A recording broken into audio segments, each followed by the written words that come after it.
Квантовый прыжок, часть 2. Теневая сторона. Итак, смотрите, что происходит. У нас есть личность, есть дух, душа, кто как и называете, да? И задача их объединяться. Когда они объединены, мы испытываем и целостность, и единство, и гармонию, и все у нас получается на самом деле в жизни достаточно комфортно. Но что происходит? Происходит натяжение. Смотрите, вот есть цель у человека, есть личность. Это максимальное натяжение. Сюда как раз нужно много сил и много энергии. Да? Вот это вот, энергия. Например, если цель не сильно большая, то и натяжение небольшое. Да? То есть не так много усилий нужно.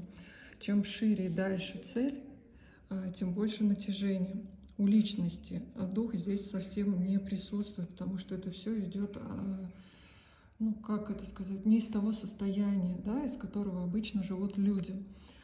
Окей.